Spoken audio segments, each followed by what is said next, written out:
Everything rises and falls on leadership. The ability to lead well is fueled by living your cause and purpose. This podcast will equip you with the tools to do just that. Live and lead with cause and purpose. And now, author of the book, The Anatomy of Leadership, and our host, Chris Como. Hello and welcome to the Anatomy of Leadership. I'm excited. Our guest today is Meredith Damore. She is Elevate's Senior Vice President of Organizational Effectiveness, and she's a Managing Director for Consulting for Elevate Talent. It's so good to have you here, Meredith. So great to be here, Chris. Thank you so much for having me. Now, I want to read from your bio. It's a great bio, and then I want you to kind of maybe extrapolate or just talk about it a little bit more. But Meredith is Elevate's Senior VP again of Organizational Effectiveness, Managing Director of Consulting for Talent. Prior to joining Elevate, she founded, grew, and led the Leadership Effectiveness Assessment and Development arm of a boutique healthcare executive search firm, primarily partnering with private equity and venture capital investors in their portfolio companies. Previously, she was a Senior Vice President of Strategy at Concentric Health Experience, and she served as the head of partnerships and business development for a Series B healthcare technology startup in New York. She began her career in management consulting, where she oversaw large multi-million-dollar healthcare transformation engagements. And so Meredith received her MA in organizational psychology and change leadership from Columbia University. She holds a BS in economics from the Wharton School of University in Pennsylvania, where she also minored in German. My God, when did you have a life? But she also played 4 years of Division I volleyball. She is a certified executive coach through the Center of Executive Coaching. She's certified to administer leadership assessments, including Hogan, the 5 behaviors of a team, and Profile XC Select, and Intercultural Development Inventory. That's awesome, Meredith. What else do you want our audience to know about you? Yeah, no, I think that covers a lot of it. I mean, a little bit maybe of background behind the bio. You know, I spent many years either in consulting or in more operating roles. And what kind of inspired me to pivot my career was when I was working at that healthcare tech startup. You know, I saw for the first time, our founders were first-time executives at a company. And I really started to see how intentionality and leadership could impact the outcome of our culture and the work we were doing. And I know you talk about that a little bit in your book too, so I look forward to discussing it more.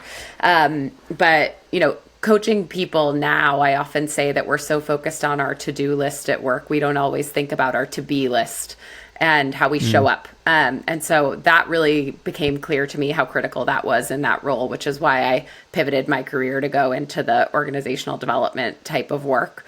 So I think that's a little bit of background additionally in terms of kind of what inspired me to switch it up from being inside companies to helping advise companies on this type of thing. Hopefully you're okay. We were just reflecting, we're doing show prep of the first time I met you. And so you were very young then, and I got to know your dad, who's a hospital CEO in the local area where I was. And you said that you did that ever since you were like 4 years old. Can you just talk about first? I just think that's so cool, and to see the work that you're doing now. Yeah, it's funny. So I definitely grew up in healthcare and, you know, literally grew up going to hospitals. So my dad was a hospital CEO, as you mentioned, and my mom was a hospital social worker for many years. And so it just makes a lot of sense that I'm in the line of work that I'm in now, I think. But every Christmas, my dad and I would go to the hospital to thank everybody who was working on Christmas and being away from their families around the holidays to, you know, be at the hospital serving the community in their roles as providers and patient care support.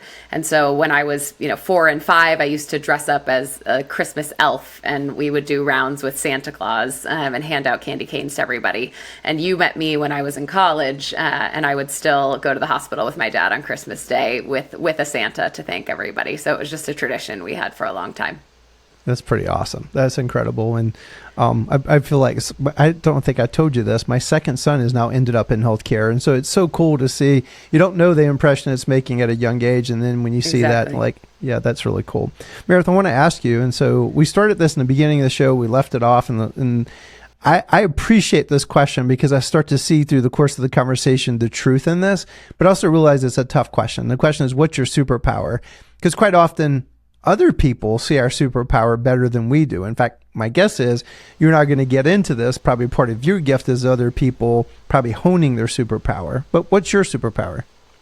Yeah, it's always, an awkward question to answer because you feel like you're tooting your own horn. But to your point, I think it's an important thing for us all to ask these types of questions to the people that know us best.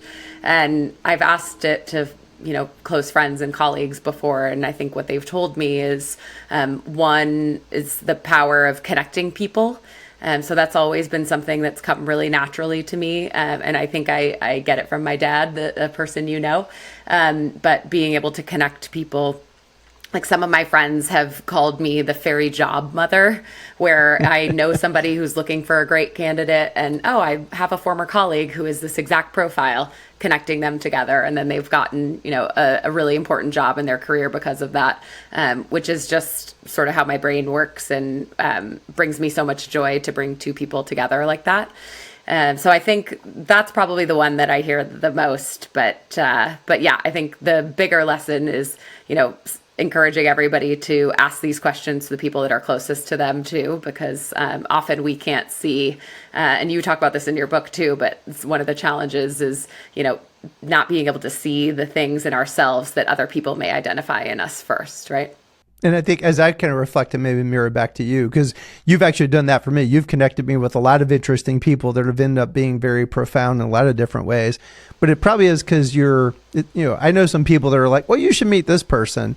And sometimes I feel like they're rabbit trails, but it feels like you have some insight of a deeper element of why those two people should connect. And so, again, that might be an interesting segue in just a second. Well, Meredith, thank you for alluding to my book a couple of times. So name of the podcast, Anatomy of Leadership, and we are using the book is, so when I wrote it, I'm an accountant. So it's kind of like a meta framework. And if you Google the word leadership, you get 6 billion hits. So literally all I did was kind of create a meta framework, almost like a table of contents. And it's been so fun to do these shows. We actually started in January of this year. And we cycled through the whole framework. And so we've gone through self-mastery, caring for others, influence, intention, cause, purpose, mission, margin, meaning management, message into the community, making people, making the organization, mapping the future. So now I've kind of gone through one cycle and I'm like, I want to bring people that just keep taking us deeper on leadership. And you're one of those that is going to be hard to come up with a title from the get-go. I think the title is going to be obvious once we're in, because I think you bring so much to the table about just putting meat on the bone of what is leadership. So it's really why I was excited today. And when you and I first touched base, I think it was early summer, you mentioned something and I made an immediate note. The fact that you're a former D1 athlete. I want you to talk about that a little bit more, because I wonder, have you found some crossover learning lessons there that have enabled your own leadership, but also how you coach others about leadership? Definitely. So I think, having been an athlete all my life and a fairly competitive one, I've always seen the value of coaching. And I think in organizations, there's still maybe some stigma with coaching, where it's like, oh, we've got a problem executive, let's bring in an executive coach, right? Versus thinking about it how we do in so many other fields, on the field, musicians, all sorts of folks who are at the top of their game. They have many, many different coaches, trainers, all sorts of folks surrounding them to help them get to their highest level of performance. And so, actually one just interesting thing I learned when I was doing my coaching certification is that the origin of the topic of coaching, if you think about a coach, back in sort of the Cinderella kinds of days, right? A coach is literally a mode of transportation, getting somebody from point A to point B. And so that's really how I view my coaching that I do from an executive coaching perspective. But to me, the interest in this area and the belief that, we can find great coaches to help us get to the top of our game is really rooted in, being an athlete, I think, and always realizing that I can have a great coach that can challenge and make me better. So I think that's just one fundamental thing that being an athlete has sort of shaped, where I've gone today and why I believe so greatly that everybody could benefit from a coach.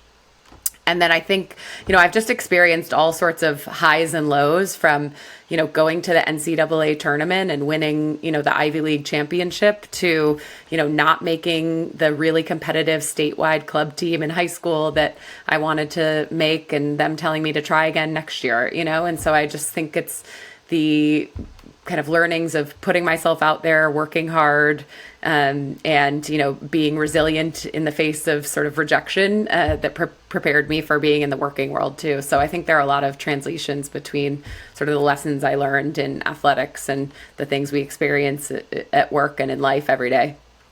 That's good. And I love what you said about the coaching. And so I want to ask a follow-up question. Yep. We've gone through some interesting things. I'm going to use this as going to be an analogy. And so like the word hospice has become synonymous with death. And so there's been this season where a lot of people removed hospice from their names because people associate it with death. I've seen the word coaching now. Oh yeah. Well, coaching almost feels like that person's on a performance improvement plan. Right. And so is the solution come up with a different word, or is it to help them understand, no, this is actually what coaching actually means and how it can be efficacious? Because I've seen our own team struggle with that a little bit. Like, well, maybe we need to quit using the word coaching because it's got this kind of negative connotation. Yeah, no, it's a great point. And I think we can probably combat that in a couple of ways. One, I'm pretty sure some of the folks in business who are the most successful have some type of coach who's working with them. And so I think the more that people in places of visibility like that are sharing that, one of the most critical tools in their toolbox is having a coach, I think that will help. I'm also starting to see, maybe not totally changing the name coach, but, some people are starting to use things in the business world like a performance coach, right? And so it's more about the sort of positive side of coaching. How do we get you from good to great? Like you're already performing at a top level. How do we get you to, A+? So I think, there are probably some things we can do in the sort of reputation management of coaching to help, but I think, a lot of it is sort of word of mouth, right? It's executives talking about how much value they've gotten out of it. And we'll talk about this a little bit, I think, later, but the idea of sort of measuring the value of coaching is a really hard thing, right? You talk about it, Quint Studer talks about it as kind of soft skills. And so these are harder things to measure. If we're getting someone from A to B, how do we quantify that? And so as we have talked about in some of the prep, I'm really interested in helping companies figure out how to quantify their sort of coaching and team performance related to leadership effectiveness, because it's a very nascent field, I would say. That's really good. So, I totally agree. Let's not throw the baby out with the bathwater. And thanks for mentioning Quint, because he helped such a great reposition. I guess it was our podcast 2 years ago. And he said, coming out of COVID, things like, mental, emotional health and those tools in your toolbox are no longer soft skills. They're now essential skills. So right. I love coaching for high performance, coaching for essential skills. I love all of that reframe. Well, when you and I first talked about doing this show, you said philosophically, you always start in the area of understanding ourselves as leaders so that we can better work with others. I want you to talk about that. And I'm already taking like really cool quips and notes. And I want to you said this earlier, your to-be list. I'm like, that is so cool. So can you take it from there? Yeah, I think one of the ways that this has really come to light for me is that I use a number of different psychometric assessments in the work that I do. So when you talk about being able to quantify sort of softer skills, assessments are one way to do it. And so there's one assessment that I use that measures thinking styles, so how we process and communicate certain types of information. And what's really interesting in this assessment, over 1 million people have taken it, it's highly valid and reliable, is that on a scale of 1 to 10, and it's a normalized sort of distribution curve, so it's not that 1 is bad and 10 is good, but essentially for someone who, say, has a verbal skill level of 10, that means they have a great breadth and depth of vocabulary, they are very precise with their words, but that represents only about 2% of the population. So 98% of people at work do not have, a 10 in verbal skill, right? And so I think one of the things that is critical for leadership is to know where you land in areas like that. So, what's your preferences related to the pace you like to work at, all different types of things, the way you like to give and receive feedback, because the majority of folks do not have the same sort of profile that you do. And so we're going to have to adjust our style to meet people where they are. And so as an example, when I'm working with an executive who's a 10 on verbal skill, I always ask, like, what are the adaptive strategies that you've used in order to meet a 2 or 3 on verbal skill where they are, right? And most people haven't really thought about it that way, or, some of these processes are a little unconscious, but we can't adjust our style to meet folks where they are and help them grow, develop, achieve their goals as leaders if we don't understand where we are vis-a-vis them and how we can kind of meet them in the middle. And so that's why, I've seen it sort of quantitatively, and I think we all sort of understand it a little bit, but it's so important to know about yourself and where you are on any dimension before, you can effectively work with other people, from my perspective. Yep, that's really good. And we, I've been through a lot of different organizations, and unfortunately, some of these tools, like, they've been exposed to at one point in time, and it's almost like, I have my palm read, and it's no longer part of their understanding. And so we use, like, you've probably seen Predictive Index, you've probably seen, Myers-Briggs, all of those, but they end up becoming faddish. We love MBS, Management by Stress, because you could actually create a common language throughout the whole organization. And it's sticky, and it's based upon colors. So it's a way that you could, all the way from the line level staff all the way up to the CEO. But I agree that that's not in lieu of incredible, more sophisticated tools like these different types of assessments that you have in your toolbox, because that one in particular kind of gets you in the ballpark. Those get you very, very specific to yourself. And so, which is really huge. Understanding ourselves, and then obviously understanding others. Well, you also mentioned when we were beginning to prepare, you mentioned integral theory, and you said it's about focusing on the I, the we, and then the it to create maximum effectiveness. Well, can you explain that more? What is that? Yeah, so it's something I've just learned about this year, honestly. A good friend of mine, Matt Aron, he runs a kind of coaching consulting firm called Evolution. And this is really the sort of theory that a lot of their work is founded upon. And there's a guy, Wilbur, who is the sort of founder of integral theory, which is taking, a lot of different theories from a century of psychology and trying to kind of bring them together. And what's interesting just about this framework that I thought gave me a couple of aha moments is that, so especially, and having come from management consulting, most of the time in business and in work, we focus on the it, which is really the sort of functional sort of pieces of business and organization. So it's metrics and goals, products and services, dashboards, things like that. And what we miss a lot of times is the more kind of relational component, the I and the we. And so the I is a lot of the stuff we've already been talking about around self-awareness, our own reactive patterns, how we deal with stress, all of those types of things. And then the we is the relational dynamics and that dimension. So team dynamics, culture, conflict. And so it's essentially a way for a framework to think about, okay, when we're tackling a problem in an organization, it's not just about the it. It's not just about, okay, we've got to get our revenue numbers up. It's looking at the I and the we too, and how that impacts some of the challenges that we're facing. And so I just thought it was a really interesting way to kind of think about how we approach challenges in organizations, because we often get so focused on kind of metrics, results, we've got a product market fit issue type of thing, that we forget about those other components, which, are just as, if not more critical, in my opinion. Yeah, and almost probably foundational. And what I'm reflecting upon, Meredith, and is really why I wanted to have you on the podcast, the fact that you've been doing this work in kind of, as you look throughout the back of your career, like helping people in the private equity space. Because, okay, I may have a great idea. You bring the funding, But unless you have built the most perfect mousetrap, and those are so few and far between, that has the perfect moat around the business, more often than not, it is absolutely whether that team can execute. And it starts at that individual level. So I love that. And there's another tool you had mentioned to me, which was, is it Aldrich Leadership Capital Index? Can you talk about that a little bit? Yeah. Yeah. So as I had mentioned, a lot of my inspiration for learning about all this stuff came from working in a startup and seeing how kind of lack of intentionality in leadership could really make or break our investment thesis. So, we had about 50 million in venture capital funding.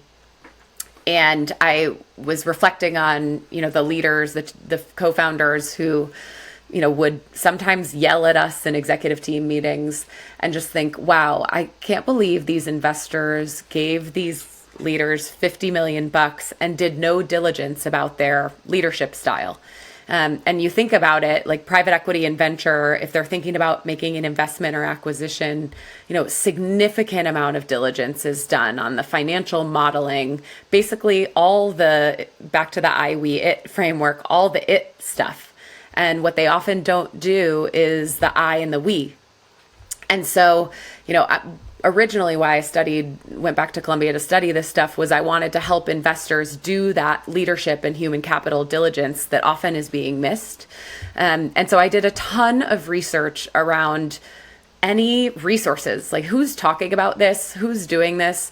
And the Leadership Capital Index, the book, is one of the only books that I've been able to find on this topic. So how to basically create some quantitative and financial model oriented ways to measure leadership effectiveness. And so it's just, if people are interested in this type of stuff, I would love to, follow up and talk to anybody about it. But that's, to me, the only resource I've been able to find around kind of quantifying leadership effectiveness for sort of private equity and venture, investors who are thinking about human capital diligence and not just sort of financial diligence. Well, I told you in the show prep, and so we have a podcast coming out in September, and so it's based on a book called Ethically Challenged, and so Laura Katz Olson wrote the book. And me growing up in nonprofit hospice and palliative care, when I first came in, it was about 30% for profit, 70% nonprofit. It's now flip-flop. And so you see large publicly traded even, but a lot of private equity backed is certainly a rapidly growing area in this. And you see some of the downsides of that. There's been some really negative press about just not good care out there. And so this book really kind of unpacked what the playbook of private equity. And it's why I was so excited whenever you and I reconnected, because someone doing the work of helping those leaders be better. And here's what I kind of said in a recent podcast is like, because there's people like, okay, then all private equity needs to be banned. I don't think that's the solution, because private equity is how you bring capital to be able to infuse an idea to move it forward. And healthcare needs so much innovation. And so I kind of, and the people that maybe are kind of glomming onto that, I wonder if it's just really grandstanding, because I'm not quite sure how you could do that to begin with.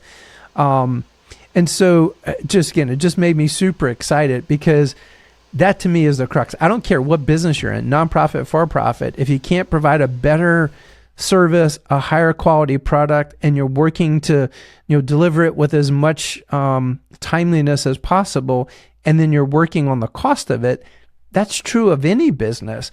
And so, but I think probably some of the ills is, so those people that are literally, it's almost like my kids love different movies, and years ago there was a movie called A Bug's Life, and these grasshoppers came and they took all this stuff and they left. That feels like the bad side of private equity that's gaining a lot of recognition. I don't know if that raises anything on your side, but again, it's what made me so encouraged that you're doing that work. And some of the things, just as site, because I'd never heard of Aldrich's leadership model, like developing leaders, listening to your customers, investing in training, be an unselfish leader, and invite investor input, run positive meetings. Like, that's stuff we're working on our side as well. So anything you want to say to any of that? Yeah, I mean, a whole separate conversation, and I'm sure, my dad and I talk about this a lot actually too, but just the involvement of private equity and kind of for-profit entities within healthcare we could have a whole conversation around, I think. I agree. I think there's definitely a bit of a sort of reputation and PR management challenge that private equity in healthcare is going through right now, because I know for sure there are amazing stories out there where infusing private equity capital into healthcare companies has changed, markets and patient populations for the better too. Like even one of the companies that I work with is in the pharmaceutical space, and they've been able to grow and scale significantly through private equity investment so that more patients have access to lower cost pharma drugs than they did before. So there are really great stories out there too. But I think, often there's a lot of concern and media coverage is interested in this topic too. But yeah, it's I think a whole separate conversation we could probably have, but I'm really looking forward to that episode in September because it sounds like you'll dive into a lot of that. Yeah, it's really interesting to unpack it. But again, it makes me so excited that you are working on the good work. Yeah, I get the whole, there's going to have to be a PR aspect to it as well. Well, let's get back on the main trunk line then. So what tips do you have then, Meredith? What can leaders do in regarding to help their key leaders develop and learn and grow based on your experience and the work that you've seen and done? Yeah, I think a couple of things. One is, one of the best definitions of culture that I've heard is it's the behaviors that are tolerated, not tolerated, encouraged, and discouraged, often starting with the leadership team. And so if we go back to the beginning and thinking about our to-do list versus our to-be list, I think all leaders need to come up with their to-be list, how they want to show up at work. One question I often ask people in our first coaching session is, how do you want to be described by your colleagues? And so I think, having the opportunity to reflect on those types of things so that you can hold yourself personally accountable to the behaviors that you want to encourage within an organization is key. So because those behaviors as leaders cascade within the company, right? And the people who report to us and who report to our reports see those behaviors every day. And that is the guardrail. Those are the guardrails under which people believe, the behaviors that are acceptable and not. And that's what makes up culture. So I think we all have to reflect on our to-be list and, hold ourselves accountable as leaders to the visibility we have in contributing to the culture. And then I would say too, that in working with, I've done 300 hours of coaching in the last 2 years. So a ton of exposure to different companies and leaders. And the one common theme I see within organizations that I feel is the sort of linchpin of the challenges that anyone faces is the inability to have difficult conversations at work. And so that's one of the leadership behavior skills that I work on most with people. And so I think if there's one area where leaders invest in their skill building, because it is a skill, it's a muscle we have to work, right? It's not our natural tendency for most people to be able to give and receive difficult feedback. And so to create a culture of feedback and to practice, having those uncomfortable conversations, I think is really critical to driving accountability in a company, driving results. And so one framework that I usually train companies on is called the SBI framework, and it stands for Situation, Behavior, Impact. And if you Google it, you can see lots of different resources for it. But it's a framework for if you're really uncomfortable, giving that feedback, it kind of helps you think about it in an objective way and to deliver it in a way that is, totally honest and totally kind to the recipient. So I would say those are the two things, is kind of our own accountability around our behaviors and our to-be list, and then practicing difficult conversations. That's good. Can you unpack that SBI approach a little bit more, Meredith? Because I think that's great. Yeah. So again, it stands for Situation, Behavior, Impact. So let's say, I heard from a colleague that they were having challenges, working with me, but they didn't come to me directly. I heard it from somebody else. And I want to address the fact that, coming to me is much more productive than sort of complaining about me to somebody else. So I would describe the situation, which is, I understand that, you may be going to others to share feedback with me. So that's the S. And again, it's objective, right? Like you want to really describe the situation in terms of facts, not opinions, so that someone can't kind of poke holes in it, right? And so the behavior, the B part is the behavior that you observed, which was sort of combined with what I said before, but that you're going to somebody else to share feedback about me. And then the I is the impact. So it's less about, and you shouldn't do that, and more, it made me feel like we don't have the trust in our relationship that I think is, important. And so it's about the impact that it has on me, nothing to do with them. And so that enables you to start a conversation about sort of what's happened. It's objective, it's fact-based, and it's about how it impacted you personally. So it's a great framework, I think, for people to leverage and practice. And I have like a worksheet. I can send it to you, or we can link it to some show notes as well. Yeah. That would be great. Great. So I think I shared with you before a gentleman named Dr. Lee Thayer. He was woven throughout my book. He was my mentor. He was Stephen Covey's mentor. And so he would say something that just feels very appropriate. And so he would say, okay, the general population can be graphed via the bell-shaped curve. And so he would say, so, this kind of mantra of we'll just go hire the high performers. Statistically, there are not enough high performers. So you're going to have the middle. So he would lean forward and he'd say, this is the key. Great organizations move the middle. In other words, you improve, and I'm thinking about like the work, you think about private equity, and it's not just the high performers are trying to get funding. And so the ability to bring coaching and tools and just the whole performance improvement area is so critical to kind of move the middle. So I don't know if that it resonates with you at all, but I'm just sitting there reflecting as I'm thinking about the work that you're doing. Yeah. That is so, and I've said that many times, especially as in healthcare, we're going to have so many staffing shortages. There's just not going to be enough people. So Right. We're going to have a very diverse group of people, and they're not all going to be high performers, which makes this work just super important. But does that raise any thoughts or questions on your part?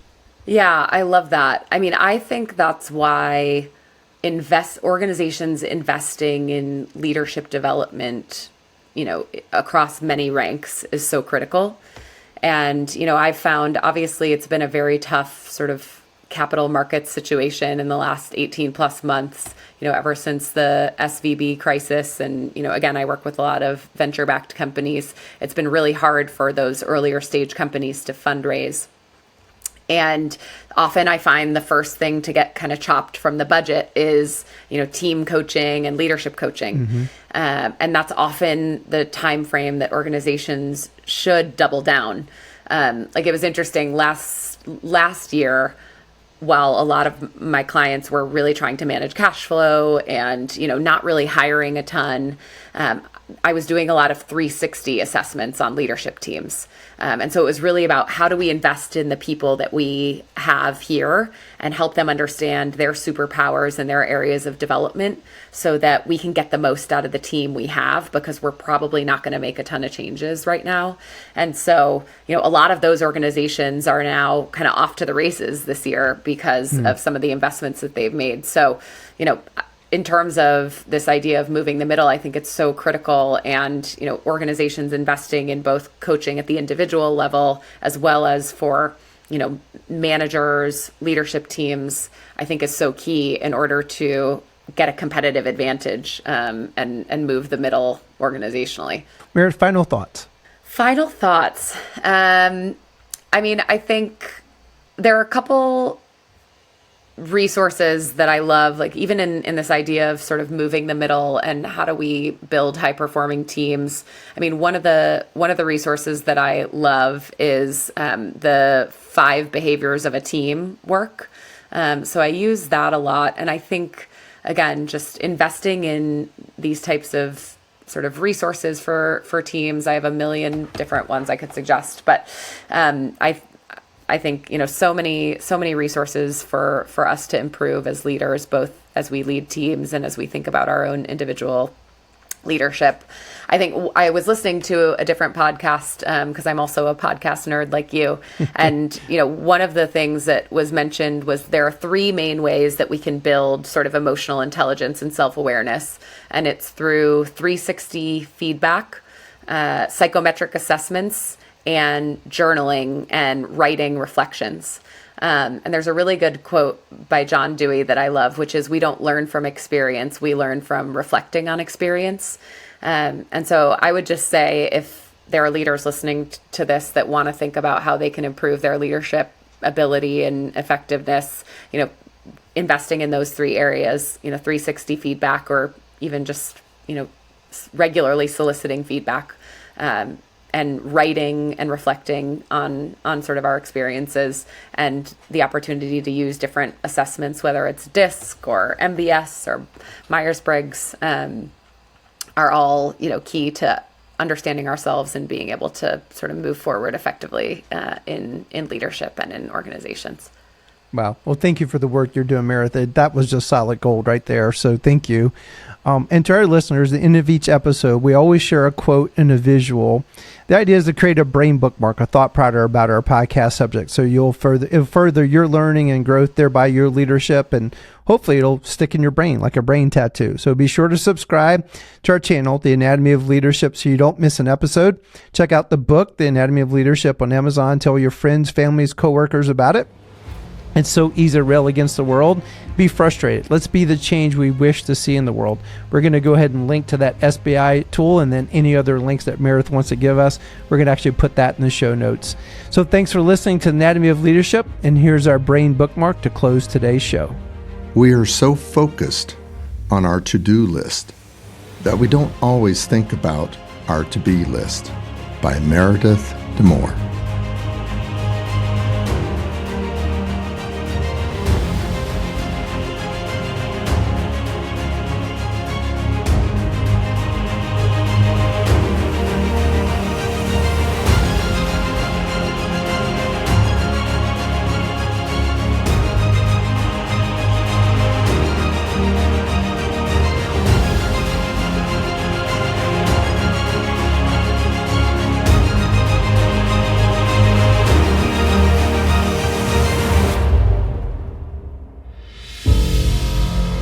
Thank you to our Anatomy of Leadership sponsor, Dragonfly Health. Dragonfly Health is also the title sponsor for April and November 2024 Leadership Immersion courses. Dragonfly Health is a leading care-at-home data, technology, and service platform. With a 20-year history, Dragonfly Health uses advanced technology and robust analytics to manage durable medical equipment and pharmaceutical services as part of a single efficient solution for caregivers, patients, and their families. The company serves millions of patients annually across all 50 states. Thank you, Dragonfly Health, for all the great work that you do.